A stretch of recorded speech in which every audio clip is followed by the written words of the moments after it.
Salut tout le monde, bienvenue à cet épisode numéro 21 du podcast de Hockey sur demande. Ça faisait un petit bout, on est de retour, toujours Yes. en compagnie de Stéphane Grenier d'Entrechum. Salut Stéphane. Salut Max, ça va bien? Yes, ça va bien. Je m'excuse d'avance pour l'éclairage, pour ceux qui se demandent pourquoi que j'ai de l'air de quelqu'un qui est dans le fin fond d'un sous-sol. Ben, en fait, c'est vrai, je suis dans le fin fond d'un sous-sol, il manque juste de quoi pour éclairer. J'ai changé un peu mon setup, comme vous pouvez voir. Je me tenais dans le coin, je me suis acheté un beau petit meuble en L. Fait un beau petit setup, mais là, il manque la lumière, malheureusement. Donc, on va régler ça au cours des prochaines semaines. On verra ce que les impôts vont dire. C'est là, on commence à investir pour notre podcast, c'est bon? Ça? OK. Écoute, ça sent rien, notre affaire. Ça sent rien. Ah oui, ça sent bien. Écoute, ça fait un petit bout qu'on n'a pas fait de podcast, mais la Ah ouais. formule ne changera pas. Donc, on va commencer avec coup de cœur, coup de pied de la semaine, ou plutôt des dernières semaines. On va aller aussi avec quelques sujets à travers la LNH. On va revenir sur la dernière semaine du Canadien. Notre fameux segment aussi sur réception pour finir ça. Donc, le programme habituel, on ne change pas une formule gagnante. Stéphane, es-tu prêt à commencer ça? Yes, sir, let's go. OK, donc on va y aller avec le coup de pied, le coup de cœur et coup de pied de la semaine. On va y aller avec le coup de cœur en premier. Donc, je vais y aller avec le tien. Vas-y donc, qu'est-ce qui a retenu ton attention de façon positive dans le monde du hockey? Écoute, moi, je vais y aller avec nos deux équipes albertaines. Pourquoi? Parce que, écoute, les Hallers, depuis, je te dirais, une quinzaine de rencontres, sont tout fous de flamme. D'ailleurs, ils ont fait un petit hommage à un petit garçon. Je ne sais pas si tu as vu ça passer sur les réseaux sociaux, il y a peut-être 3 semaines, un mois. Oui. Mais depuis ce temps-là, cette équipe-là a l'air d'être changée. Ils sont en mission, puis je suis content de voir ça. Quand même deuxième dans la Pacifique. Puis ils ont été vraiment clenchés au niveau des dernières rencontres. Fait qu'un petit thumbs up pour nos gars de McDavid puis nos Draisaitl de ce monde. Je pense qu'ils vont rentrer en série avec un bon momentum, ce qu'il n'y avait pas l'année passée. Puis je pense que ça va être des grosses séries dans l'Ouest, malgré que l'Est est décidé. Puis l'autre côté, c'est Calgary. Calgary avec 101 points, 46 victoires. Pourrait rattraper les 50 victoires, mène déjà 3-1 ce soir contre les Blackhawks. Donc, prend une autre équipe à 50 victoires cette année. Puis, je pense que ça fait du bien de voir qu'au Canada, malgré que dans l'Est, ça fait pitié, à part Toronto. Mais dans l'Ouest, on semble être un petit peu plus avantagé présentement avec les équipes. Donc, j'ajouterais même Vancouver qui est dans la course pour se tailler une place en série. Eux qui sont partis de loin là, depuis le début de la saison, ça n'allait pas très bien. Depuis que Bruce Boudreau s'est amené là, eh bien là, tout a changé. Et je pense que l'équipe est sur une séquence de 6 victoires de suite. Beaucoup de gens là, sont vraiment bien sur une belle séquence présentement. Donc, effectivement, dans l'Ouest, les équipes canadiennes qui vont assez bien, merci. Ouais, c'est le fun de voir ça. Puis c'est un petit peu thumbs up. On parle souvent du Canadien, des choses canadiennes, mais je pense qu'il n'y a pas grand-chose à se mettre sur la dent présentement. Mais c'est le fun de voir que l'équipe canadienne, les Canadiens vont peut-être être bien représentés, puis peut-être pour loin dans les séries cette année. Donc, j'ai hâte de voir ça.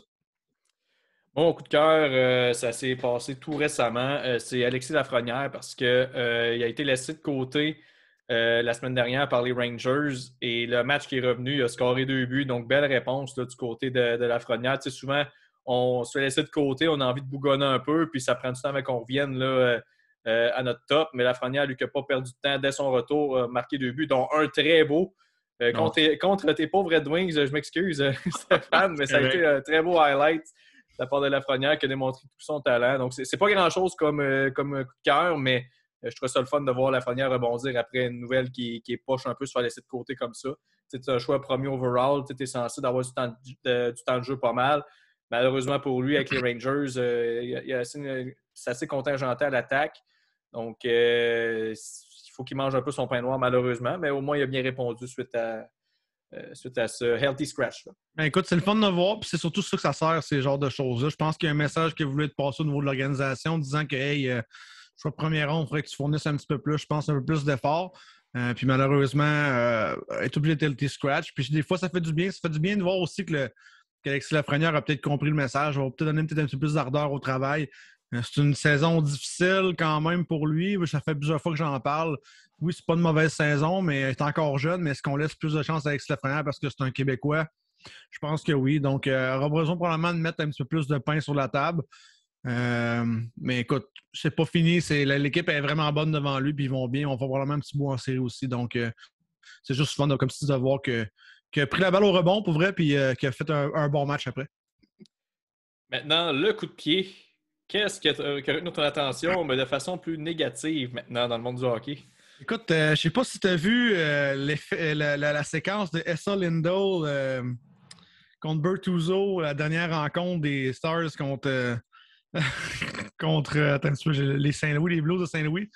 Puis je vais mettre Tim Stützle là-dessus aussi. Les fameuses pénalités qui se fait pas pour le embellishment, là, qu'on en parle toujours.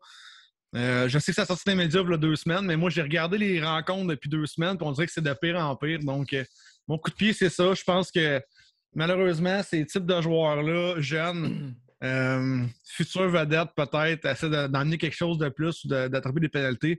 Je trouve juste que la Ligue nationale, là-dessus, doit sévir. Je pense qu'il faut faire attention à ça. Il ne faut pas commencer à jouer un jeu. Trop longtemps, à Montréal, on a joué un petit jeu avec Gallagher, puis maintenant, regarde ce que ça a l'air. Donc, Gallagher pourrait faire la moitié de ce qui se passe dans ces équipes-là puis être pénalisé tout le temps. Donc, je pense qu'il faut faire attention. Puis, c'est pas un gros coup de pied cette semaine parce que je trouve que ça va bien dans le monde du hockey présentement, mais je trouve que ça met une petite bête, un petit flag noir sur ce qui se passe. Surtout que Tim Stützle n'est pas vraiment en forme cette année. Là. Seulement 29 points en 55 rencontres. Donc, tu sais, c'est pas... je trouve juste ça drôle, je trouve ça plate de voir ça. Puis Esa Lindell, hier, il est en train de faire des vols planés dans la bande avec Bertuzzo qui à peine faisait un double échec dans le dos. Donc, c'était assez drôle à voir. Là. Il va falloir que la National Service là-dessus. Là. Moi, mon coup de pied, j'en aurais 2. C'est 2... Ben, c'est un petit puis un vraiment plate. Là, mais on va commencer avec le plus petit. C'est... non, je vais aller avec le plus plate en premier. On va y aller avec... Worst first. Parce que, on sait que... bon, malheureusement, Mike Bossy, là, qui nous a quittés là, dans les derniers jours, je sais qu'on en parlait un petit peu plus tantôt, mais il y a des gens, quelques jours auparavant, ou voire peut-être même une semaine, qui ont essayé de scooper un peu sa mort, malheureusement. Puis je trouve ça triste d'essayer de se faire un scoop sur une nouvelle de la sorte. Je trouve ça vraiment dégueulasse. Fait qu'à tous ceux qui ont essayé de faire ça, ben shame on you pour de vrai, parce que c'est vraiment pas quelque chose qui est faisable selon moi. C'est la vie privée d'une personne. On parle quand même de la mort d'une personne. On parle pas d'une blessure. On parle pas d'une transaction. On parle vraiment de quelqu'un qui perd la vie puis tu essayes de faire un scoop là-dessus. Ça, j'ai trouvé ça ordinaire. Fait que ça, c'est mon coup de pied vraiment plate. Puis mon autre coup de pied, Matthew Barzal, c'est qu'est-ce que tu fais? Ça aurait pu être un qu'est-ce que c'est ça de la semaine. Retiens le chandail de Marner quand t'es assis sur le banc. Là, t'as une amende, je pense, de 2500$ de quoi de même. Ouais. C'est quoi ça? C'est vraiment nécessaire de faire ça? T'es sur le banc, là. Come on. Là. Come on. Pour vrai, là. Écoute, pour l'avoir joué vendredi passé, là, comme ceux qui me suivent sur les réseaux sociaux ont su que j'étais au Canadien avec mon plus jeune, puis c'était les Islanders. Il n'a vraiment pas joué une belle game, Barzal. Il n'est pas reconnaissable cette année. Je ne sais pas si tu as regardé un peu les Islanders jouer cette année. Là. Les Islanders au complet sont méconnaissants pour vrai. Oui, mais il y a quand même eu une bonne deuxième. Ils ont quand même été éliminés juste hier. Là, malgré tout, là, ils ont quand même parti de très loin. Il ne faut pas oublier qu'ils ont joué 19 matchs à l'extérieur avant de commencer à jouer à domicile. Mais structurellement, l'équipe, Barzal espérait être le moteur offensif de cette équipe-là, puis il ne l'est pas cette année. Là, moi, dans le match que j'ai vu, là, c'était très, très 3-0 par la peau des fesses en fin de troisième. Puis c'était pas un bon match des Islanders. Là, du tout. Le Canadien a dominé complètement les Islanders. Donc, je sais pas ce qui se passe avec Barzal, mais tu as raison. Puis quand il s'est arrivé, cette scène-là, ça aurait pu être un que c'est ça. C'est vraiment maudit. Mais c'est comme, qu'est-ce que tu fais à faire ça? Ça n'a aucun sens. Puis écoute, pour revenir un peu sur Mike Bossy, malheureusement, il y a beaucoup de médias qui profitent des situations, puis je pense que tu fais bien de le pointer dans ton coup de pied parce que c'est une chose qui ne devrait pas arriver, non parce que c'est un Québécois ou que c'est un des meilleurs joueurs que joue en Ligue nationale, mais juste parce que c'est le fait que c'est un être humain. Puis je pense que c'est pas un scoop qu'on a besoin de savoir. Anyway. Là, les scoops sont faits pour des choses, des échanges, comme tu dis, ou des déménagements d'équipe ou des affaires comme ça, ou des alignements de soirée, mais quand on parle de la mort de quelqu'un ou on parle de la maladie, surtout là, le cancer commence à frapper beaucoup. Il y a beaucoup d'anciens joueurs qui sont très actifs dans la nationale qui commencent à prendre des cancers et puis commencent à être malades. Donc, c'est pas le temps, je pense, de savoir qui va donner la nouvelle à première. Puis si je peux ramener un coup de cœur sur ce coup de pied-là que tu as donné avec la discussion de Mike Bossy, c'est tous les autres réseaux sociaux, tous les autres réseaux de télévision qui ont vraiment attendu, confirmé plus tard, même je te dirais des heures après, et qui ont vraiment fait une belle honneur à Mike Bossy. Là, on n'en parlera peut-être pas tantôt parce qu'on en parle là, mais ils ont vraiment pris la balle au rebond aux autres ici pendant que d'autres médias s'acharnaient à vouloir trouver quand il mourait. Là. Très ordinaire, comme tu dis. Bon, maintenant que ce bout plate-là est passé, on va enchaîner avec la semaine du Canadien, quoique c'est pas très positif non plus. Grosse semaine! Écoute, il y avait 4 matchs à l'affiche cette semaine, 4 défaites, dont 2 là, que c'était pas chic. Au moins, le match contre les Islanders, là, c'est pas parce qu'ils n'ont pas essayé. C'est vraiment, en tout cas, de ce que j'ai pu voir, c'est Sorokin là, qui a vraiment là, bien gardé les buts. Le match contre Winnipeg, ça s'est terminé 4-2, mais tu sais, c'était moyen comme effort. Encore une fois, Columbus, je pense au niveau effort, ça a été le pire match. J'ai jamais vu une équipe soft de même. Depuis que Saint-Louis est là, c'était pas. C'était pas une équipe qui était hyper intense. Les Blue Jackets qui mangeaient tout rond. Ouais. Puis on a la défaite là, de samedi contre Washington 8-4. C'est divertissant, mais c'était pas chic non plus comme. C'était 4 après 2, là, mais ça duel. Et là, en fait, c'est un 5e revers consécutif pour le Canadien. Là, il y en a qui disent est-ce que c'est l'effet Saint-Louis qui se termine? Mais tu sais, je veux dire, faut pas oublier, les Canadiens, ils n'ont pas une formation non plus extrêmement talentueuse. Ils ont beaucoup de jeunes, faut pas oublier ça non plus. Je pense que c'est juste les choses que, quand Saint-Louis est arrivé, on a eu un high parce que c'est la lune de miel. Là. Je pense que la lune de miel est terminée présentement. Puis là, on voit un peu le Canadien à quoi ça ressemble. Puis c'est un club de 31e position. Je veux dire, c'est pas. Je ne suis pas surpris à quel point le Canadien n'a pas de succès présentement. Tu regardes l'alignement, puis c'est ça. Ça manque plusieurs pièces majeures. Puis voilà. Je veux dire, c'est pas plus compliqué que ça. Là. Ouais, non, comme tu dis, c'est pas plus compliqué que ça. Puis il faut pas oublier non plus que oui, ils sont jeunes, mais en même temps, le Canadien de Montréal ne se bataille pas pour une place en série. Ils n'ont pas vraiment de pride présentement. Ils sont 32e ou 31e dans la Ligue. Je pense qu'on veut juste former le futur, puis on fait jouer les jeunes en masse. Là. Donc, je pense pas que le Canadien doit quelque chose. Martin Saint-Louis essaie de faire ce qu'il peut le plus possible avec son équipe. Le super effet Martin Saint-Louis, moi, ça me tape d'entendre ça parce que la seule bonne chose qu'il fait Martin Saint-Louis, c'est de coacher. Puis je pense que présentement, les joueurs sont juste coachés au lieu d'être overthinkés depuis que c'était le début de l'année avec l'ancien entraîneur. Donc, laisse les joueurs jouer. C'est ça qu'on veut de toute façon, que ça finisse 8-4 ou 3-1 ou 7-0. Au bout de la ligne, ils sont derniers, ils ne feront pas les séries. Puis même si on aurait 7 défaites de plus ou 7 victoires de plus, ça ne change rien. Ça va juste perdre des choix à repêchage qui sont plus beaux au prix. Donc, ça, dans la semaine, ça a fait mal, mais on a eu des parties divertissantes. Puis je pense que les Canadiens ont moins nous divertis. Puis on voit qu'offensivement, ils peuvent quand même faire plus de buts. Puis quand c'est le temps de jouer défensif, ils sont vraiment un petit peu moins bons parce qu'on n'a pas de joueur vraiment qui est très bon défensif. Donc, c'est quelque chose qui va être travaillé dans les prochaines années. Mais de toute façon, il ne faut pas penser que le Canadien de Montréal, l'année prochaine, va être fini le premier dans l'Est. Là. On s'entend. Là. Donc, c'est un processus à long terme, selon moi. Quand même qu'on a eu des bons matchs contre des bonnes rivalités. Mais moi, ça ne me stresse pas. Là. Pour vrai, la saison est finie. Amusez-vous pour les 7-8 prochains matchs, puis on n'en parle plus après.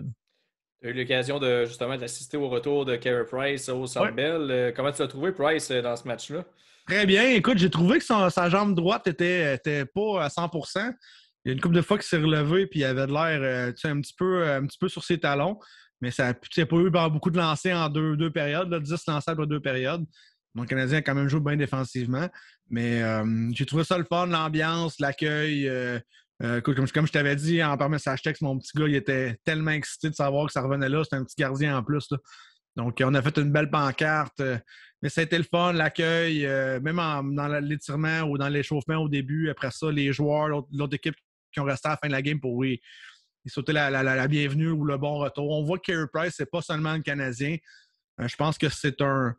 Quand même Ovechkin aussi qui a donné Ovechkin, c'est dimanche. Il a donné le point là, sur son bloqueur à la fin de la game contre les Capitals. Donc, tu vois que c'est un gardien qui est respecté à travers la Ligue. Là. Respecté, puis je pense que entre joueurs, ils savent qu'il n'y a peut-être jamais eu l'équipe devant lui pour gagner une Coupe Stanley aussi. Là. Donc, c'est pour ça que l'année passée, l'effet Cendrillon fait mal à Carey Price. Puis, on en parlait encore juste dans la conférence de presse. Ça fait mal, puis ça va être difficile d'en revenir parce que c'est probablement la seule chance qu'il y aurait de se rendre là. Donc, j'ai vraiment aimé ça. C'était une belle accueil. Ça a été une belle façon. Puis, je l'ai trouvé plus calme en entrevue. Même lâcher des jokes en disant que Sid, il était surpris que Sid il a écrit, mais finalement, il n'est pas si surpris que ça. Mais il s'est repris en rien. Donc, je pense que ça va lui faire du bien. Puis, je pense que les fans ici, ils l'ont beaucoup critiqué. Pourquoi? Parce qu'il n'a pas ramené de Coupe Stanley, mais n'oubliez pas que ça ne se fait pas tout seul. Puis c'est pas un gardien de but qui fait des buts, mais il va les arrêter le plus qu'il peut. Puis je pense que ce job-là a été fait depuis les 10 dernières années. Mais au bout de la ligne, je pense que il ne faut pas se leurrer. Carey Price en a peut-être pour 2 ou 3 ans. 4, si tout va bien, s'il est quand même bien dans sa peau.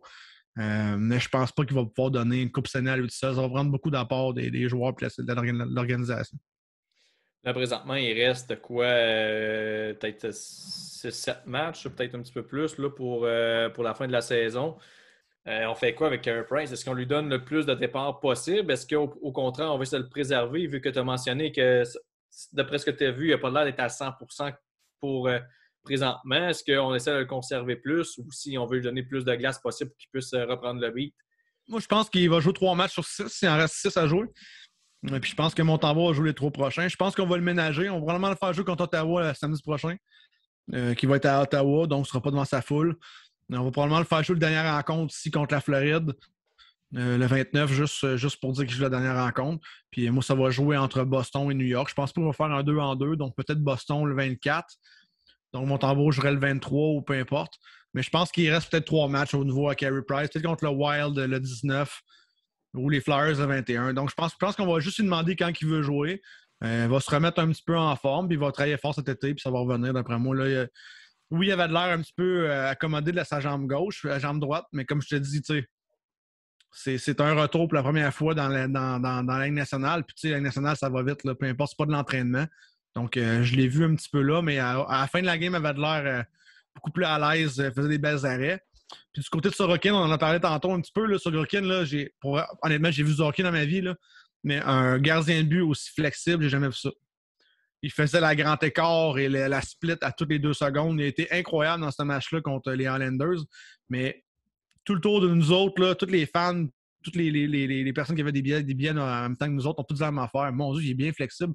Les 2 pads du show 2 poteaux, là, puis il n'y avait rien qui rentrait dans le milieu. Là, c'était incroyable. Vous regarderez les reviews si vous voulez ou les highlights, là, mais c'est impressionnant de voir ça. Carey n'a pas cette flexibilité-là là, que Sorokin a. Ouais, Sorokin qui devrait être le gardien là, des Highlanders là, pour les années à venir. J'ai hâte de voir là, combien de temps qu'on va garder encore le duo Varlamov et Sorokin, mais tôt ou tard, là, ça va être lui le gardien numéro 1 là, du côté des Highlanders. Bon, du côté du Canadien, cette semaine, 3 matchs à l'affiche. On a Minnesota, Philadelphie à domicile et à Ottawa samedi. Je pense que c'est la semaine où le Canadien peut peut-être en remporter le plus là, dans les matchs qui restent. Là, je veux dire, Minnesota, je pense que ça va être difficile, mais Philadelphie, ils vont vraiment pas bien. Non. Ottawa, c'est pas une équipe non plus très, très constante. Donc, moi, je pense que le Canadien peut remporter ces 2 matchs-là. Contre le Wild, ça va être plus difficile. Oui, je suis d'accord. Mais je pense qu'on va avoir une belle semaine là, du côté du Canadien. Ouais, 2 en 3, c'est une bonne façon de le voir. Puis la prochaine semaine va être vraiment difficile. Là, les Browns, les Rangers, puis les Panthers, là, je pense que ça va être. Ouais, ça va être une grosse semaine assez rough. Là. À moins que les Rangers reposent des joueurs ou que les Panthers reposent des joueurs pour pas de blessure, vu que c'est contre le Canadien. Mais je ne m'attends pas à ça. Là. Je pense que Huberdeau est en pleine course pour le trophée du plus nombre de points. Donc, c'est probablement que les gros guns vont être là. Si jamais il n'y a pas d'écart de 12 points, puis McDavid n'en fait pas 22 à soir, là, mettons. Là. Mais ouais. on ne sait jamais, là, mais je pense que ça va être quand même des équipes complètes qui vont rencontrer jusqu'à la fin de l'année. Écoute, je veux qu'on parle de la course aux séries dans l'Ouest parce que ça va être assez intéressant à suivre là, pour les 2 prochaines semaines. Présentement, lorsqu'on regarde le portrait, on a l'Avalanche, les Blues, le Minnesota et les Flames qui ont confirmé leur ticket pour les séries. Ouais. Par la suite, là, dans la Pacifique, tu as les Oilers au 2e rang avec 94 points, tu as les Kings avec 90. Et présentement, dans les wildcards, tu as les Stars à 91 et les Predators à 91. Mais là, tu as les Golden Knights qui seraient exclus des séries si ça commençait aujourd'hui. On avait déjà parlé de une couple de semaines. Moi, je pensais qu'elle allait rebondir, mais finalement, ça va pas si bien que ça. Vancouver qui est quand même proche aussi. En fait, ils sont à 7 points, mais je veux dire, c'est quand même faisable. Il faudrait que les Canucks continuent vraiment à être sur une lancée. Mais la lutte se fait surtout entre 3 équipes, là. Les Stars, les Preds et les Golden Knights. Comment tu vois ça pour terminer la saison? Est-ce que tu penses que ça va bouger ou si tu penses que les Golden Knights vont finalement entrer en série par la porte d'en arrière? Oh, les Golden Knights, je veux pas y voir là. Non, honnêtement, j'aimerais ça que Dallas puis Nashville y aillent. C'est sûr qu'on aimerait ça que Vancouver y aille. Je pense que Vancouver, s'ils veulent mathématiquement y aller, il faut que ça leur prend 6 victoires sur 7 rencontres, puis que Dallas en perde 5 sur 6, me semble, ou 5 sur 7. Donc, ça va être difficile. Nashville, j'aimerais ça pour Roman aussi, juste parce que c'est une saison incroyable. Matt Duchesne, même chose. Je pense que Nashville, cette année, nous a surpris. Ça serait le fun de les voir en série aussi. Mais au niveau de Vegas, moi, je ne veux pas les voir là. Ça serait du bien de voir que l'équipe d'expansion peut revenir sur terre un petit peu. Là. Donc, Surtout trouve qu'en que plus, depuis le début de la saison, ils mettent des joueurs sur la liste des blessés pour c'est activer d'autres vraiment, joueurs. Puis c'est quasiment un c'est jeu de vraiment Tetris, mal. leur affaire. Là. C'est ça. C'est en bon québécois, là, c'est vraiment mal chier leur affaire. Là. Donc, moi, je trouve dans les 3 équipes, ceux qui la méritent le moins. Il y a beaucoup de fans de Vegas présentement, donc c'est correct. Mais je pense que Dallas a travaillé fort pour ça, puis je pense que Nashville aussi. Puis je serais content de voir ça, voir ça. Dallas-Nashville pour moi. Ouais, moi, honnêtement, c'est pas mal les 2 équipes que je voudrais voir aussi. Nashville, c'est un peu une équipe Cendrillon, entre guillemets, parce qu'on ne s'attendait vraiment pas à ce qu'il soit aussi performant que ça. Les réveils, enfin, de Duchesne, de Johansson, Forsberg connaît une bonne saison aussi. Il y a aussi, c'est une saison phénoménale là, pour un défenseur là, Oh, de oui. son côté. 88 Là. points. Là. C'est n'importe quoi. Puis Saros qui fait bien aussi devant le filet, donc j'aimerais ça qu'il passe. Dallas, honnêtement, je suis surpris que Dallas soit là. Je pensais qu'elle allait finir plus bas que ça, mais finalement, il y a des joueurs qui ont pris le relais. T'sais, on n'a pas vraiment vu les Radulov cette année. Seguin et Ben, c'est plus tranquille. C'est vraiment les Robertson, les Ince de ce monde qui ont transporté cette équipe-là, les Pavelski. Donc, Pavelski, on c'est sent... incroyable, pareil, là, à 39 ans. Là. Ouais, on sent vraiment que le flambeau est en train de se passer là, du côté des Stars. Là, on est rendu avec des jeunes joueurs là, qui vont prendre le relais. Puis je ne sais plus c'est où que j'ai vu ça, mais je pense que les Stars ont 2 ou 3 prospects là, de la Ligue canadienne qui sont parmi les top là, pointeurs. Là, il y a Maverick Bourque qui connaît une grosse saison du côté de Shawinigan. Il n'est pas le premier pointeur, mais c'est vraiment dans les tops. Puis Logan Stankoven aussi du côté de l'Ouest connaît toute une saison aussi. Donc, en plus d'avoir des jeunes présentement dans l'équipe là, qui font bien, il y a de l'avenir aussi. Là. C'est sûr que du côté des prospects, c'est du vent un peu pour l'instant parce qu'il faut qu'ils soient capables de transposer leur jeu dans la LNH. Mais au moins, il y a un peu d'espoir là, du côté là, des jeunes joueurs qui s'en viennent. Donc, vraiment, les Stars là, qui ont pris un second souffle avec les jeunes. Donc, c'est le fun de voir ça. Vegas, moi non plus, c'est pas une équipe que je veux voir là, en série. Surtout la façon qu'on s'est débarrassé un peu de Marc-André Fleury. Ça, je l'ai pris de travers un peu pour garder Robin Leonard qui c'est correct, mais sans plus. Là. C'est pas. Moi, je pense que j'aurais gardé Fleury si j'avais été les Golden Knights, mais bon, c'est pas moi qui est GM. Donc, non, Vegas, là, j'espère qu'ils vont rester là où ils sont présentement, c'est-à-dire hors des séries. Ouais, je prends la balle au rebond pour les Dallas, pour les Stars. Tu as raison. Wyatt Johnston qui a 124 points en son début de rencontre. Ouais, c'est Johnston aussi qui fait partie du avec groupe. Avec la WHL, on a Logan Stankoven à 104 points en 59 rencontres avec les Blazers de Kamloops. On a aussi Antonio Strange dans la OHL avec les Knights à 84 points. Écoute, son descend avec Book est 6e avec 54 points, seulement 27 rencontres par contre. Ouais. Et on a aussi Connor Roulette, là, que moi, je n'avais pas vu venir là, dans la Ligue de l'Ouest à 66 points en 65 matchs. Puis on oublie souvent aussi, on a un Québécois dans leur filiale de gardien aussi avec Rémi Poirier, qui est l'Olympique de Gatineau, qui va quand même bien cette année avec 32 matchs joués. 2,34, 914 d'efficacité. Donc, comme tu dis, je pense que l'avenir s'en vient, mais on a des gros contrats peut-être à se débarrasser cet été ou de voir peut-être un petit peu moins important dans cette équipe-là.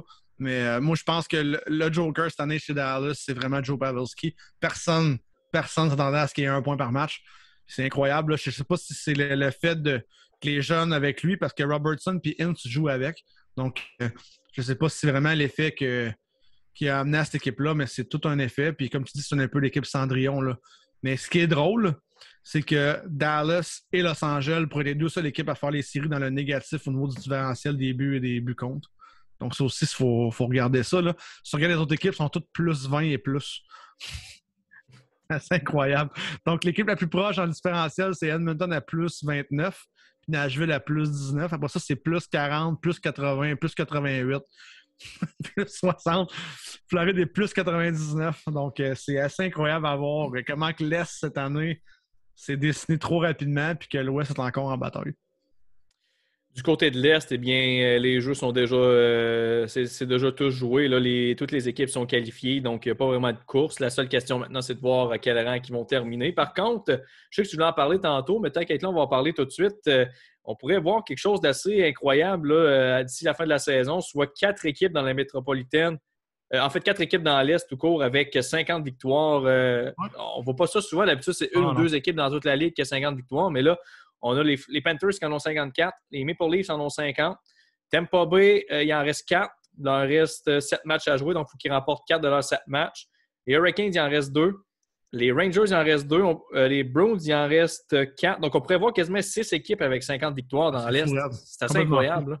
Je sais pas, c'est comme je te disais tantôt avant le podcast, j'ai essayé de voir la statistique, mais évidemment, on n'est pas statisticiens, là, nous deux. Là.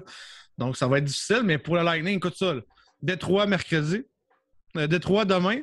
Toronto le 21. Nashville le 23. Floride le 24.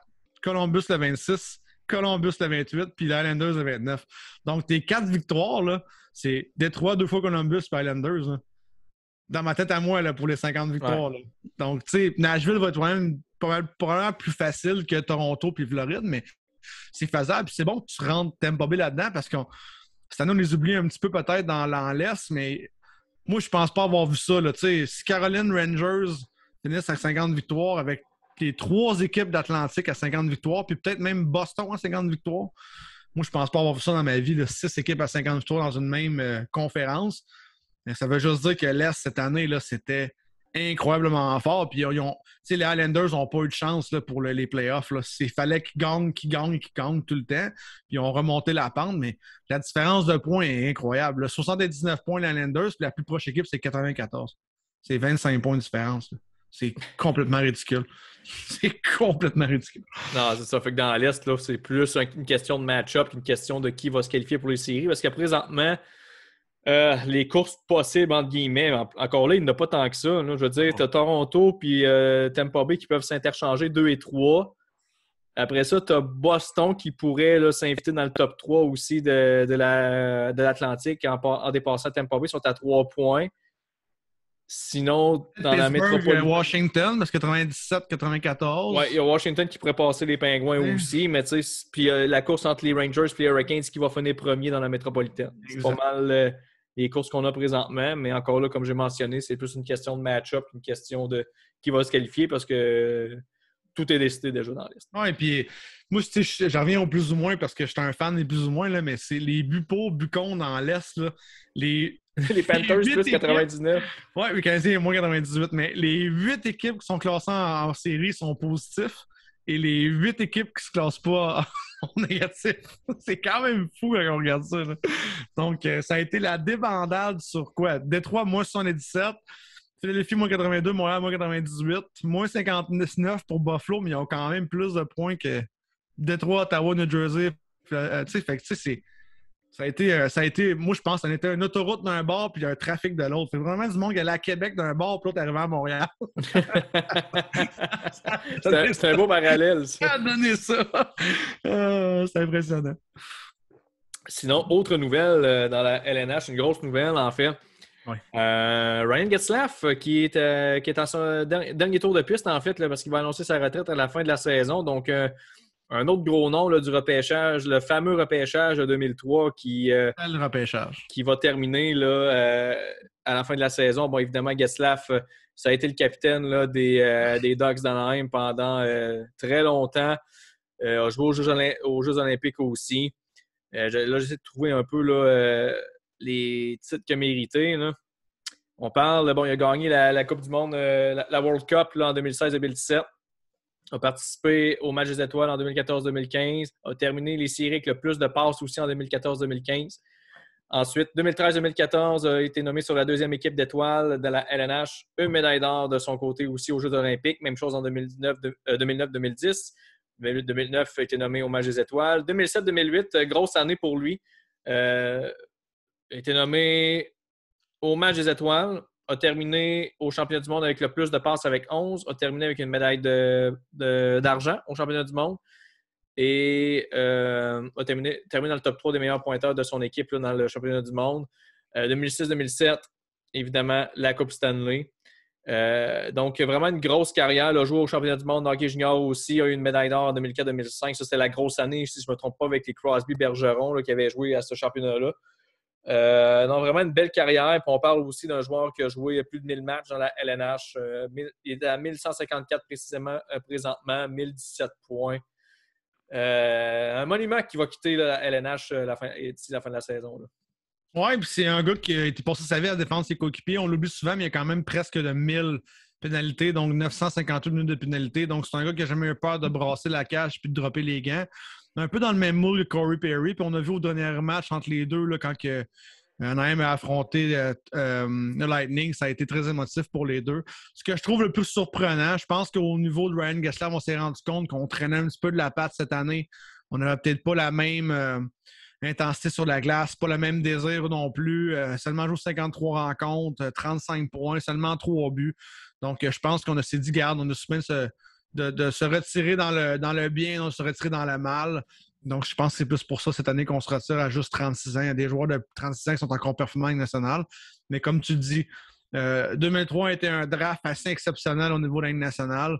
On a eu des gros noms qui ont sorti, le Ryan Suter, Dion Phaneuf, on a Jeff Carter, on a Dustin Brown, Zach Parise, on a Marc-André Fleury qui est sorti en premier.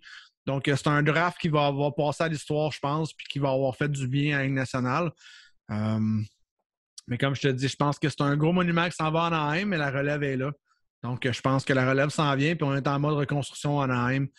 Surtout que le DG qui malheureusement est parti. Donc, c'est le fun de voir. C'est le fun de voir qu'il a dit aussi peut-être une vingtaine de matchs avant de partir. Donc, ça va donner le temps aussi de dire salut à tout le monde puis aux joueurs qui vont jouer contre. Ouais, il ne faudrait pas être surpris aussi qu'il revienne dans le monde du hockey, là, que ce soit au niveau du scouting, au niveau de coach. Honnêtement, je pense que les Ducks pourraient y offrir quelque chose par la suite, là, avec tous les services qu'il a rendus à cette équipe-là. Je ne serais pas surpris de le revoir rapidement dans le monde du hockey. Je pense qu'il y a déjà probablement un contrat sur la table pour voir ce qu'il va faire après. Je ne serais pas surpris de ça. Possiblement. Je serais pas étonné maintenant. Effectivement. Stéphane, on va passer avec quelques sujets que tu voulais passer en rafale. Je te laisse y aller avec ce que tu voulais mentionner. Qu'est-ce qui s'est passé dans la LNH? Qu'est-ce qui s'est passé dans le monde du hockey en général? Écoute, on va y aller rapidement. Deux petits sujets rapides.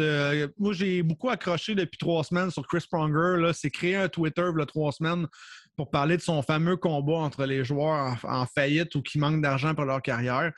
J'ai été mitigé un petit peu sur les réseaux sociaux. J'ai regardé des personnes que je connais en parler. J'ai un peu fait de questionnements sur Twitter. Pas sur mon Facebook, mais sur mon Twitter, savoir qu'est-ce que le monde en pensait. C'est surprenant de voir comment il n'y a pas personne dans le milieu, mais tout le monde est pour ou contre. Donc, il y en a autant qui vont dire qu'ils ne me fassent pas broyer, ils ont gagné 5 millions par année. Puis il y a d'autres qui me disent il faudrait penser à faire attention aux autres. Y a-t-il un programme national pour les aider? Parce que c'est vrai qu'il y en a qui malheureusement, toute leur vie dépensent comme des malades. Puis quand ils arrivent à 32, 33, 34 ans, puis ils prennent leur retraite, ils n'ont plus d'argent. Donc, je pense que c'est un combat noble du côté de Chris Pronger, qui est encore d'ailleurs payé en Ligue nationale présentement. Donc, où il a fini l'année passée ou cette année, je pense, d'être payé. Donc, lui aussi a été obligé de se retirer à cause de problèmes de santé. Donc, je voulais l'annoncer. C'est quelque chose que je vais suivre les prochaines semaines en espérant que ça continue. Mais encore aujourd'hui, il disait merci à ses followers, là, des personnes qui l'aident à trouver des archives et à sortir des statistiques. Donc, je pense que c'est un combat que Chris Pronger fait présentement, puis il faut prendre ça à la légère non plus. J'avais vu un thread qu'il avait fait récemment là, disant quand un joueur gagnait 5 millions par année, ouais, ça c'est son contrat, mais qu'en bout de ligne, il y avait telle dépense, telle dépense, telle dépense, telle dépense. Oui. Fait qu'en bout de ligne, il y avait, évidemment, il y avait un bon salaire pareil, mais tu sais, c'est pas 5 millions que tu te mets direct dans les poches. Là, il y a plein d'affaires. C'est sûr que des fois, il y a des prix qui exagèrent un petit peu. Là, quand il a dit 72 000 pour un véhicule, on s'entend que c'est pas nécessaire de mettre 72 000 sur un char, là, mais je comprends un peu le principe que tu sais, oui, tu gagnes peut-être 5 millions, mais qu'en bout de ligne, il va t'en rester tel montant, puis qu'il y a beaucoup de dépenses qu'il faut penser aussi entre-temps. Fait que non, c'est assez intéressant à suivre, ce thread-là. Si vous ne l'avez pas vu, allez sur Twitter puis cherchez Chris Pronger. Puis regardez ça, là, ce qu'il mentionne, toutes les dépenses. Là. Des fois, c'est des choses qu'on ne pense pas nécessairement aussi. Mais en même temps, on s'entend qu'ils font quand même plus de cash que nous autres, mais ils en font peut-être pas plus que qu'est-ce qu'on pense. Je pense que c'est peut-être plus proche que qu'est-ce qu'on peut le penser, là, même si le gars signe un contrat de 6 ans, 5 millions par année. Là. Ouais, je suis d'accord. Puis ça a fait le saut, je pense, son premier trade a fait mal le 4 avril, disant que 50% des joueurs retraités ont des problèmes financiers. Donc, je pense que c'est ça qui a fait exploser un peu la twittosphère. Là. Donc, allez voir ça, ça vaut la peine, comme tu dis, puis je trouve ça intéressant. Mon dernier sujet, ça va être Connor Bedard. On va parler un peu de notre futur Canadien ici, là, parce que le Canadien de Montréal aimerait beaucoup ça le repêcher l'année prochaine. Donc... Oui, il va peut-être... La seule chose que j'espère pour lui, c'est qu'il ne se ramasse pas dans l'aréna de 5000 personnes en Arizona. Ça, là... Moi, je pense que ça va être gâchis, là, pour vrai. Là. sais, la Je seule pense que c'est ça raison que ça pour va être laquelle j'aimerais quasiment que les Coyotes aient le premier choix cette année, c'est qu'au moins, ils vont être sûrs de ne pas l'avoir l'an prochain. À cause de la nouvelle règle exact. Ouais. de la loterie et tout ça. Parce que pour vrai, là, avoir. Mais en même temps, je dis ça, mais ça serait le joueur pour relancer le marché de l'Arizona, ça, c'est sûr. Probablement. Probablement. Sauf que je trouverais ça tellement plate qu'il se ramasse là, pour vrai. Donc, je mentionnais Connor Benner, non seulement parce qu'on pense qu'il va être repêché par l'Arizona, mais parce que quand même, il établit une nouvelle marque. 50 buts pour une recrue dans la WHL avec les Pats de Regina. Donc, marqué son 100e point. À titre d'exemple, à l'année recrue de McDavid, a marqué 98 points. En Lui, fait, c'est pas l'année recrue, je pense que c'est son année de 17 ans, parce qu'il avait joué 17 ans. l'année passée aussi du côté de la WHL, vu qu'il a eu le statut exceptionnel. Je pense que c'est la meilleure production pour un joueur de 17 ans, si je me Ça ferait trompe du pas. sens. Parce qu'il y a 16 présentement, mais bon, Bon, mais je pense ça qu'il joue ferait du sur sens. son année de 17, dans le fond. OK. En tout cas, 100 points, c'est quand même exceptionnel pour un joueur de 16 ou 17, là, dépendamment de comment on le voit. Mais c'est assez exceptionnel. Puis je pense que c'est un bon futur national. J'amène ce sujet-là parce que je pense qu'à chaque 10 ans, on a une prochaine vedette qui arrive. On a eu Sidney Crosby, v'là 16, 15-16. On a eu McDavid, v'là 5-6. Et là, je pense que le talent est tellement bon dans la Ligue nationale à cette heure que les joueurs, après 6-7 ans, ont envie d'avoir un genre de phénomène qui vont apparaître. Donc, intéressant. Je vais le suivre de plus en plus. C'est quelque chose qui me fait accrocher au hockey junior, ce que j'accroche pas habituellement. Mais c'est le genre de personne ou le genre de choses qui me fait accrocher. Donc, j'ai vraiment hâte de voir ce qui va se passer avec lui l'année prochaine. Il faut se dire aussi que dans la WHL, les jouent quand même 62, 63 rencontres par année. Donc, c'est le fun à voir qu'est-ce qui va arriver là, avec eux autres. Là. Puis d'ailleurs, il y a un joueur là, dans la OHL qui a obtenu récemment le statut de joueur exceptionnel. Je vais juste aller voir un peu à quoi ça ressemble, là, ces stats. Là. C'est Michael Misa. C'est un joueur qui a présentement 15 ans, si ma mémoire est bonne. Je veux juste vérifier pour ne pas dire n'importe quoi. C'est un joueur qui a présentement 15 ans. Il a joué cette année. Mais en fait, il n'a pas joué cette année. Ça, c'est un peu bizarre. Mais il a joué dans la OHL Cup. Il a eu 20 points en 7 matchs. Avec les Sénateurs de Mississauga. Ça, c'est le U16 dans le 3A. Ouais. 20 points en 7 matchs. Donc, il a obtenu là, le statut de joueur exceptionnel. Il y a John Tavares qui l'avait eu dans la OHL. Il y a aussi Shandé qui l'a eu. Ça a moins bien viré, cette histoire-là, là, Shandé. Mais, Michael Misa, c'est ça? Oui, Michael J'ai Misa. pas compris. Donc, un Michael joueur Misa. qu'on va surveiller. Il appartient. Bon, j'ai oublié de checker à qui il appartient. Ah, ben sûrement qu'il va être repêché cette année. Par contre, j'imagine, ou s'il a déjà été repêché. On va aller checker c'est ça. pas les Senators. Il a joué avec les Sénateurs de Mississauga, mais ça, c'est dans le 3A, c'est pas dans la OHL. Là, j'essaie de trouver par qui a été repêché, mais je pense que ça va être son draft cette année, si je comprends bien. Je pense que son draft cette année, ouais. Il n'y a pas d'équipe encore qui l'ont. Exact, donc ça va être un joueur qui va être à surveiller. Est-ce que ça sera un futur John Tavares ou un futur Shandé? On verra dans plusieurs années, mais on n'accorde pas souvent ce statut-là de joueur exceptionnel. Donc, pour qu'on l'accorde, j'imagine qu'on a vu quelque chose du côté. Je pense que c'est Hockey Canada qui décide ça pour les statuts exceptionnels. Ouais. Fait que, à surveiller. On verra bien dans la OHL l'an prochain. On oublie souvent que Shane Wright y était aussi. Là. Donc, c'est un joueur plus récent pour nous autres. Oui, c'est vrai. Shane Wright aussi. Je sais que tu avais dit que tu avais deux sujets, mais il y en a un autre aussi qu'on voulait discuter. C'était Rasmus Dahlin, qui a connu une belle saison cette année du côté de Buffalo. Très content pour lui parce que je sais que pas l'an dernier, je pense, mais il y a 2 ans, ça avait été plus mollo un petit peu. Là, on se questionnait dans son cas. Mais là, cette année, il y a une belle saison là, du côté de Buffalo. Puis je pense même que tu as une stats depuis un bon bout dans son cas. Oui, effectivement. Donc, tu sais, dans le fond, Rasmus Dahlin est un joueur, quand même un choix de première ronde de Buffalo en 2018. Puis, comme tu dis, il a connu un lent départ. On dit lent départ, il a quand même connu 44 points puis 40 points ces 2 premières saisons avec les Sabres de Buffalo. Là. Donc, on met ça en perspective. Fini seulement -13 et -7. Et là, l'année passée, c'était un peu la débandade avec les Sabres. Là, a fini à -36 en 56 rencontres.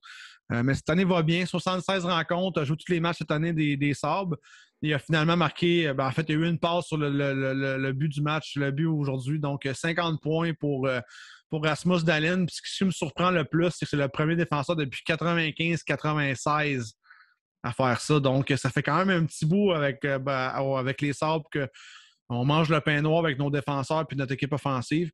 Mais je pense que de plus en plus, cette équipe-là monte vers le haut tranquillement.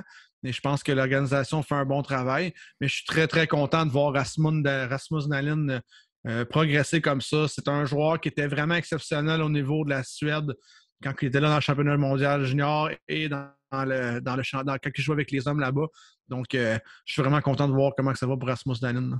D'ailleurs, pour ceux qui se demandent qui était ce fameux défenseur en 96-96, il s'agit de Gary Galley, qui avait eu 54 points en 78 matchs avec la défensive des Sabres de Buffalo.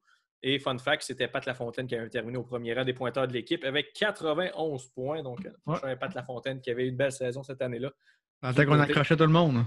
Des Sabres, effectivement. Donc, 2 mentions honorables rapides cette semaine, comme mes mentions honorables à chaque semaine que je fais ou à chaque podcast. Donc, nouvelle de dernière minute qui est sortie il y a peut-être 1 heure et demie. Les Capitals vont revenir avec le fameux aigle comme logo sur leur chandail. Donc, moi, je suis très content. C'est un logo que j'adorais quand j'étais jeune. Donc, est-ce qu'ils vont revenir avec leurs anciennes couleurs ou s'ils vont garder leurs couleurs actuelles? Ça viendrait avec les anciennes couleurs. Donc, j'ai vraiment hâte de voir si on va comme adapter dans le début d'Ovechkin. Exactement. Donc, j'ai hâte de voir si on va adapter les couleurs avec un nouveau chandail ou un nouveau design ou on va vraiment aller avec le classique de là, les 15 à 16 dernières années. Donc, j'ai vraiment hâte de voir ça. Et l'autre que je te disais un peu avant le podcast qui m'a surpris aussi, j'avais vu ça dans le passé, la semaine passée, c'est que Nick Suzuki, le centre du Montréal, du Canadien de Montréal, n'a jamais manqué un match depuis le junior. Donc, c'est assez exceptionnel. Ce joueur-là n'a pas pogné la COVID, n'a jamais été blessé, jamais malade, n'a pas de grippe. Donc, il n'y a pas de virus. Donc, tout ce qui arrive à Montréal ne passe pas par Nick Suzuki. Et c'était la même chose dans le temps, dans le junior. Donc, c'est assez exceptionnel. C'est une petite chose qui a passé, qui m'a fait relire la page une deuxième fois pour être sûr que je comprenais bien. Ah, du côté de Suzuki, au moins c'est le fun, c'est un joueur qui est fiable de ce côté-là. Je sais qu'il y a eu des traitements récemment et tout ça, mais effectivement, il rate jamais de match. Donc, un vrai homme d'affaires, ce cher Nick. Et tant mieux s'il n'attrape pas la COVID. Comme ça, on va être sûr de ne pas le voir manquer des matchs inutilement. Exact. Écoute, on serait prêt à passer au segment sur réception, mon cher? Les choses sérieuses. Les choses sérieuses. J'attends tes questions avec impatience. All right, question numéro 1. On a parlé un petit peu tantôt, on a glissé un mot de Jonathan Huberdeau, 108 points en 73 rencontres, donc une saison assez exceptionnelle pour lui. Ma question, c'est est-ce que tu penses qu'il pourra connaître d'autres saisons de 100 et 110 points, entre 100 et 110 points et plus au cours des prochaines années, ou c'est juste cette année, les Panthers sont vraiment très dominants, puis c'est là que ça se passe? Moi, non, je pense que c'est le début d'une belle ère là, du côté des Panthers. Donc, honnêtement, je ne serais pas surpris là, de le voir connaître d'autres saisons de la sorte, même que je pense que dans le passé, il avait déjà passé proche. Là, je vais regarder. Là, c'est 92 en 2018-2019. C'est ça, donc c'est pas une question. Même l'année passée, il y avait 61 points en 55 matchs, donc il y avait plus qu'un point par match avec les Panthers. Donc, non, moi, je pense que Huberdeau, tant qu'on lui garde la chaise qu'il a présentement, moi, je pense qu'il peut produire d'une façon assez incroyable. Là. Donc, je l'espère. Parce que, tu sais, les attaquants québécois de premier plan, on n'en a pas tant que ça là, au niveau de la LNH. Là, on en a un. On a peut-être Lafrenière s'il le débloque. Là. Fait que ça fait du bien de voir des produits québécois qui performent très bien dans la LNH. Puis, il était temps aussi pour les Panthers. Là, je fais une parenthèse à part, là, mais il était temps du côté des Panthers qu'on ait du succès. Là, parce que je sais que ça n'a pas été facile justement pour Huberdeau qui avait hâte de jouer des matchs de série. Ça a été long. L'année passée, ils ont eu toute une lutte avec le Lightning, mais ça s'est terminé au premier tour. Là, cette année, ils ont une très belle équipe pour aller loin. Puis je leur souhaite là, vraiment qu'ils aillent loin parce que ça ne me tente pas que Teppa gagne encore cette année. C'est assez. Pas Kucherov est assez divertissant, mais sinon, pour le reste, je préfère Huberdeau. Pas grave.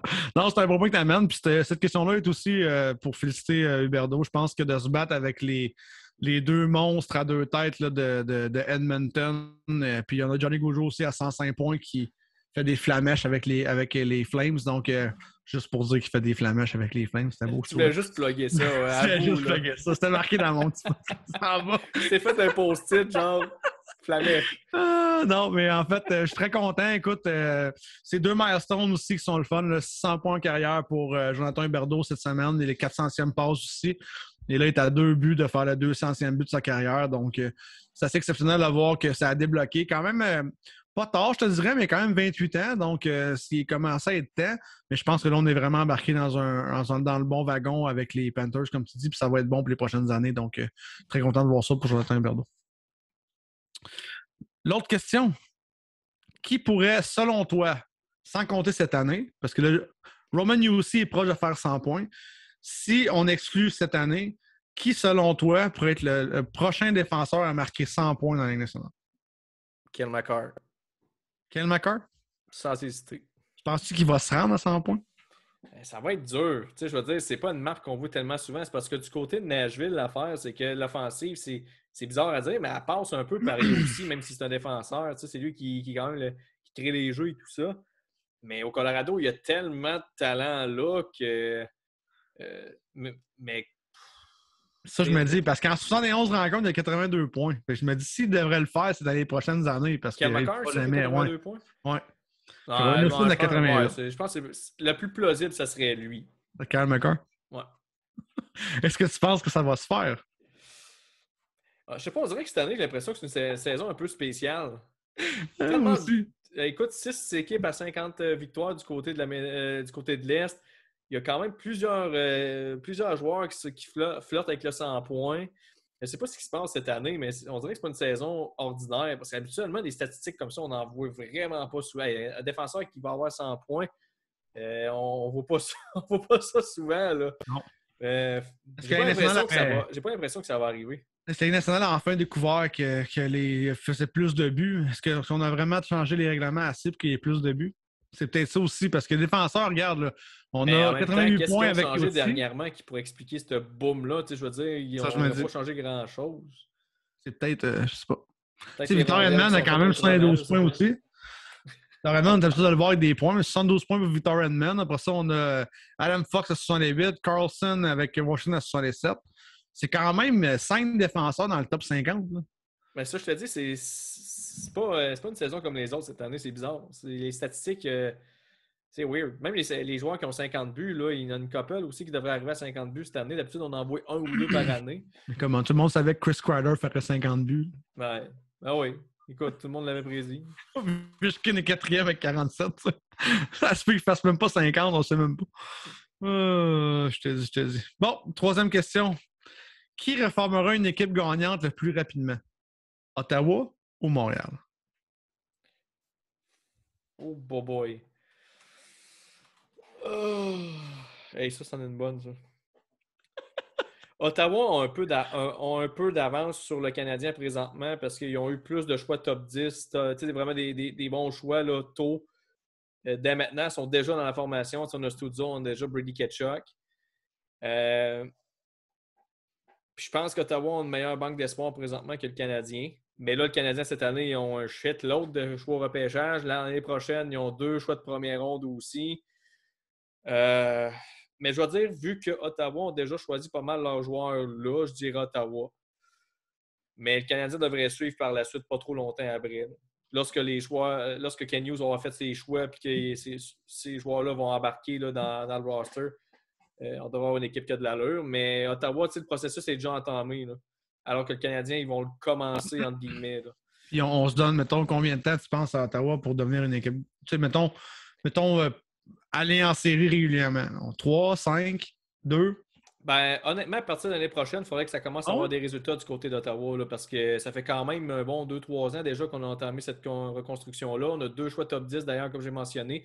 Là, tu as Jake Sanderson, en fait 3 choix top 10 parce que tu as Studzol, tu as Ketchuk, puis là, tu as Sanderson qui va arriver l'année prochaine.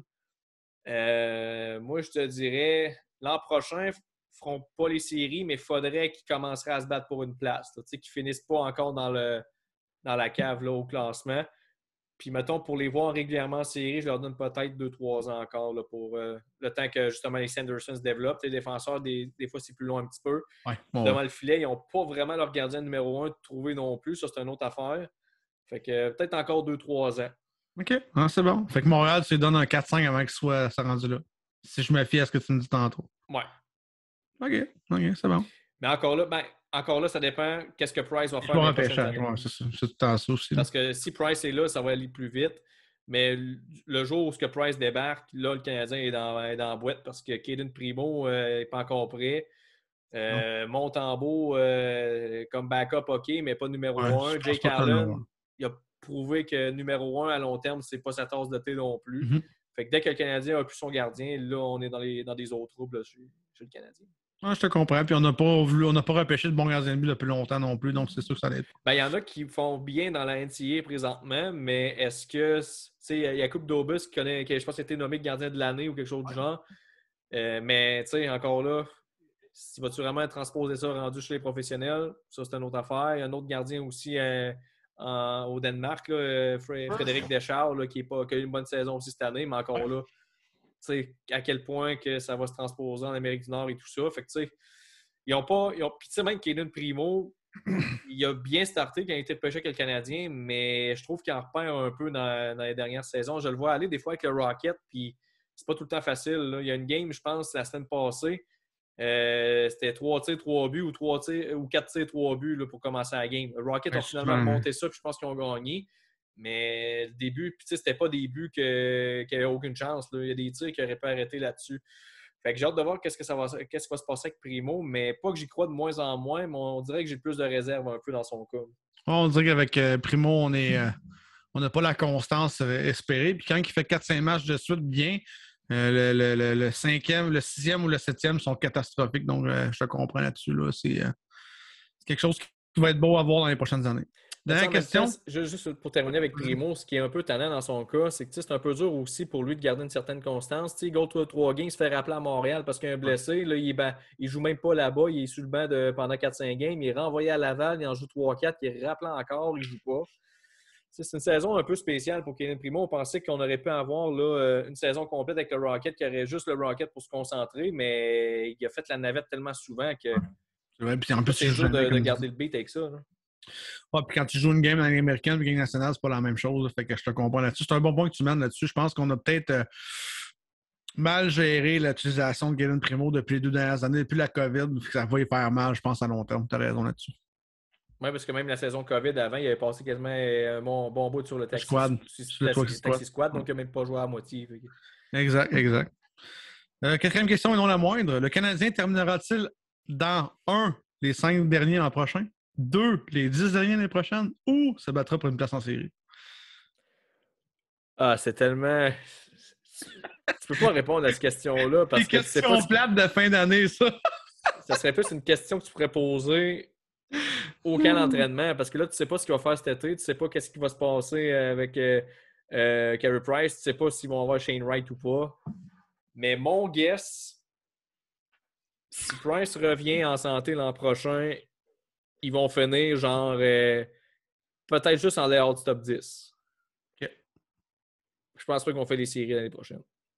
Dans les 10-15 derniers, mettons. Mettons entre 11 et 15 qui vont finir. Là, en partant par en bas. J'avais pas donné, c'est ça. Ah, vois-tu, bon, ben, aucune de ces réponses. Je ne peux pas répondre à ma question, finalement. Aucune de ces réponses. C'est ma réponse finale. Écoute, moi aussi, je trouvais ça le fun comme question, mais on est en fin de saison. Puis écoute, tu as raison. Si on est capable, les deux, de se coordonner pour le draft puis pour les échanges des joueurs autonomes, on pourrait se faire un live. Mais je pense que c'est vraiment là le Canadien. Je pense que Ken Hughes, l'organisation du Canadien, va quand même essayer d'aller chercher des joueurs pour pas patcher, mais aller chercher à long terme des bons joueurs. Mais comme tu dis, on a beaucoup de drafts. On a beaucoup de personnes à pick-up l'année prochaine au niveau du draft. Puis j'ai vraiment hâte de voir. Mais moi, je les vois peut-être dans les 10 dernières années prochaines. Peut-être pas dernier. Je pense qu'ils vont se battre pour les séries jusqu'en milieu de l'année, mais pour ça va dérouper un peu après. Dernier, je serais surpris, surtout avec Price dans la formation en santé. Là, je pense pas qu'ils vont être dans les 10 dans les 5 derniers, mettons. Même 10 derniers, je serais pas mal surpris. Il faudrait vraiment, à moins que Price se blesse, c'est pas impossible. Il se blesse au moins une fois chaque année depuis les dernières années. Fait que, c'est plate à dire, mais c'est quand même ça. Je pense que tu as raison. Si Price peut être en forme pour, mettons, 60, mettons, plus 55 rencontres là, commencées, je pense que vraiment, le Canadien va avoir la chance de peut-être tomber dans le 11-15, comme tu dis. Je pense que les joueurs vont jouer pour Carey aussi, c'est une autre affaire aussi. Quand Carey Price est dans l'alignement, c'est toujours différent parce que les joueurs en donnent peut-être un petit peu plus. Veulent vraiment que ce joueur-là gagne aussi. Donc, tu as raison là-dessus. Il ne faut pas oublier non plus aussi qu'en assumant que Martin Saint-Louis va être de retour, il va pouvoir préparer un camp d'entraînement. Il va pouvoir, ça va être vraiment ces choses à lui. Parce que là, présentement, il est venu en relève à Dominique Ducharme, mais il n'a pas le temps tant que ça d'installer ces choses. Là, il va avoir un camp d'entraînement complet. Il va pouvoir prendre ses décisions pour débuter la saison. Fait que, je pense que le Canadien va être en meilleure posture aussi avec ça. Puis, on verra bien. Mais moi, la seule chose que j'ai hâte de voir du côté du Canadien l'an prochain, c'est combien de jeunes il va y avoir dans cette équipe-là. Parce qu'il y en a plein qui cognent à la porte. Là, il y a Harris qui est là, il y a Justin Barron qui est là, Norlinder, qu'est-ce qu'on fait avec lui? Est-ce que le Canadien va réussir à mettre la main sur Shane Wright? Est-ce qu'un gars, si mettons le Canadien repêche un gars comme Juraj Slavkovský, qui est un joueur slovaque, Il a joué avec des hommes aux Jeux olympiques. Il a déjà la stature d'un joueur de la LNH. Est-ce qu'il va avoir un essai aussi? Je pense que Harvey Pinard, on n'en parle pas, mais Harvey Pinard aussi. Harvey Pinard va être capable de jouer sur une 4 ou une 3 à Montréal, d'être performant. C'est une affaire aussi qu'on ne parle pas aussi. Harvey Pinard connaît une bonne saison avec le Rocket. Moi aussi. Donc, on a Ilonen aussi. Ilonen, est-ce qu'on va y faire une place l'année prochaine? Je pense que c'est le joueur qui est le plus proche à jouer dans la Ligue nationale. Donc, effectivement, est-ce qu'on va vraiment y aller avec une équipe jeune, puis on va faire un départ, puis essayer de tanker 2 années pour aller chercher des choix de première ronde? Très, très proche du premier, ou on n'y ira pas. Donc, si j'ai hâte de voir ça, c'est intéressant. Puis, tu sais, chez le Canadien, ce qui est le fun, c'est même si l'an prochain, ils n'ont pas le premier choix, s'ils peuvent avoir un choix de top 5, là, il y a des joueurs assez relevés là, dans cette QV-là, top 5. Là. On parle de 2 talents générationnels en Bedard et Michkov. Fantilli qui est vraiment pas mauvais non plus. Non, il y a du bon stock là, du côté du repêchage de 2023, mais est-ce que le Canadien va être assez mauvais pour se rendre là? Je ne penserais pas, malheureusement, mais au moins, si on peut en avoir un bon cette année, déjà, ça va être un bon pas dans la bonne direction. Là. Exact. Il faut juste pas le manquer et aller chercher un Kotkaniemi numéro 2. Oh, rappelle pas de douloureux souvenirs, Stéphane, s'il te plaît. Commence à l'oublier. Écoute, y avait-tu d'autres trucs que tu voulais discuter ou si on close ça de là? On close ça de là, je pense que c'est un bon podcast. Ben écoute, je vous invite encore une fois à vous abonner à la chaîne YouTube si ce n'est pas déjà fait. Si vous l'avez fait, peut-être en discuter un peu avec vos chumés à gauche et à droite. Là, partagez la bonne nouvelle. Si vous n'êtes pas abonné, faites-le. Sinon, ben, on vous remercie là, encore une fois de nous suivre là, sur le podcast de Hockey sur demande. Et aussi, je vous rappelle, si vous n'avez pas vu le dernier épisode, mon entrevue avec Mathieu Vachon et son livre là, qui devrait sortir cette semaine d'ailleurs, Histoire de junior. Donc, si vous n'avez pas vu ce podcast-là, allez voir ça. Puis je vous rappelle qu'on va faire tirer aussi un livre là, sur ma page Facebook de Hockey sur demande. Donc, suivez ça attentivement. Ça devrait se faire. Peut-être pas cette semaine, mais dans les prochaines semaines, là, je vais faire tirer ça. Yes, merci beaucoup tout le monde. Puis alors, je sais pas. Mais à plus. Bye.